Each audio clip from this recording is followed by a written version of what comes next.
शीश, सबसे बड़ा ट्रिगर तो यही है जो सैटरडे को हुआ। फ्राइडे रात, सैटरडे सुबह की बात है। मूडीज़ ने यूएस की क्रेडिट रेटिंग को डाउनग्रेड किया थी। वो इकलौती ऐसी एजेंसी अब तक जो थी जिसने यूएस की रेटिंग को टॉप नॉच पे रखा था, यानी कि ट्रिपल ए पे रखा था। अब एसएनपी, अच्छा, बाकी दोनों ने पहले हाँ, नीचे कर रखा एसएनपी ने तो 2011 में ही डाउनग्रेड कर रखा था और फिच ने 2023 में डाउनग्रेड किया था। मूडीज़ का आउटलुक पहले नेगेटिव था, अब जाकर के उन्होंने रेटिंग कट कर दी है और आउटलुक जो है वो स्टेबल कर दिया है। पर ऐसा नहीं है कि उन्होंने जंक कर दिया, ऐसा कुछ कर दिया है, सिर्फ एक नॉच नीचे ले आए। तो यानी कि ट्रिपल ए से AA1 पर जो है उनकी क्रेडिट रेटिंग को लाया गया है। और बढ़ते कर्ज की वजह से जो उनकी डेफिसिट, बजट डेफिसिट बढ़ती जा रही है, उस वजह से उन्होंने ये डाउनग्रेड करा है।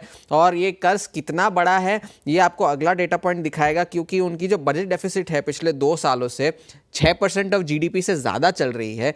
और अगले एक साल में, यानी कि 1 अप्रैल 2025 से 31 मार्च 2026 तक उनका जो कुल कर्ज है उसका 1/3 हिस्सा, यानी कि लगभग $9 ट्रिलियन का कर्ज जो है वो मैच्योर होने वाला है।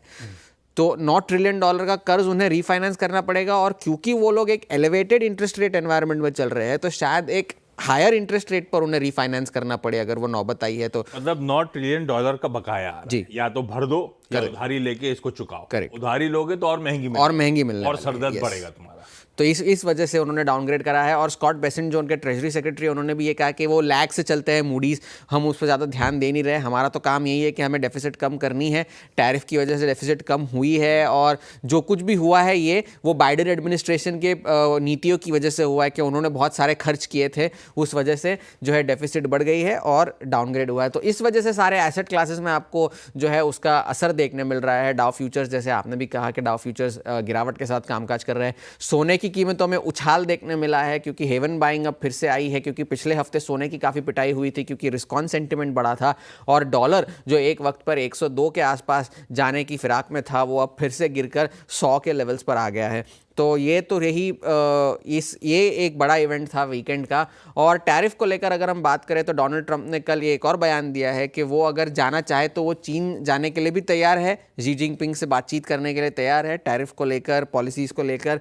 और वो मिडल ईस्ट के दौरे पर इसलिए गए थे क्योंकि उन्हें ये अंदेशा था कि ये सारे तीनों देश जो है जहाँ वो गए वो चीन की तरफ ज़्यादा रुख कर रहे थे। तो मैं वहाँ पहले चला गया और मैं सारा इन्वेस्टमेंट उठाकर अपने देश में ले आया, ये डोनाल्ड ट्रंप ने कहा। भारत को लेकर भी उन्होंने कहा कि उन्होंने जीरो टैरिफ की पेशकश की है, डील भी जल्द होगी, मगर मुझे कोई ऐसी जल्दबाजी नहीं है डील करने की, ये डोनाल्ड ट्रंप ने कहा। और फाइनेंशियल टाइम्स की एक रिपोर्ट है कि यूएस और यूरोपियन यूनियन भी अब बातचीत करने के, नेगोशिएटिंग टेबल पर आने के लिए जो है वो राजी हो चुके हैं।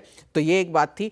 पिछले हफ्ते का बड़ा ट्रिगर शुक्रवार का ये था कि वॉलमार्ट के सीईओ ने जो चेतावनी दी थी कि हम कीमतें बढ़ा सकते हैं, तो वहाँ पर भी डोनाल्ड ट्रंप ने वॉलमार्ट के सीईओ को चेतावनी दी है कि आप जो है वो टैरिफ अब्जॉर्ब करे, कीमतें ना बढ़ाए और लोगों को नुकसान ना पहुंचाए। तो आपके लोग भी, आपके कस्टमर्स भी आपको देख रहे हैं, पर उनसे ज़्यादा मैं आपको देख रहा हूं। तो आप कीमतें ना बढ़ाए और आपके ग्राहक भी देख रहे हैं। तो ये वॉलमार्ट के सीईओ को डोनाल्ड ट्रंप ने चेतावनी दे डाली है। लेकिन ये जो पिछले हफ्ते जो सारा रिबाउंड हमें देखने मिला था यूएस में, नैस्डैक लगभग 7% ऊपर था, तो वो मॉर्गन स्टैनली भी अब कह रहा है कि थोड़ी सी अब रैली यहाँ पर थम जाएगी क्योंकि ये नेगेटिव डेवलपमेंट्स जो हुए हैं। और टेक नेम्स में आप मुनाफा वसूली करें और फाइनेंशियल्स, एनर्जी और हेल्थ केयर में जो है वो पैसे लगाए। और इस हफ्ते चीन से काफ़ी सारा डेटा निकल कर आना है। कुछ ही समय में चीन से जो है इंडस्ट्री डेटा आना है, कंज्यूमर सेंटिमेंट का डेटा आना है, और इस हफ्ते काफ़ी सारा जापानीज़ डेटा आना है, यूरोप से डेटा आना है। तो सारा काफ़ी सारा डेटा हैवी वीक है, मैक्रो डेटा हैवी वीक है, तो वहाँ पर नज़र रखिएगा। लेकिन इस डाउनग्रेड की वजह से आज जो है यूएस के बाजारों पर थोड़ा असर तो पड़ सकता है। बिल्कुल ठीक।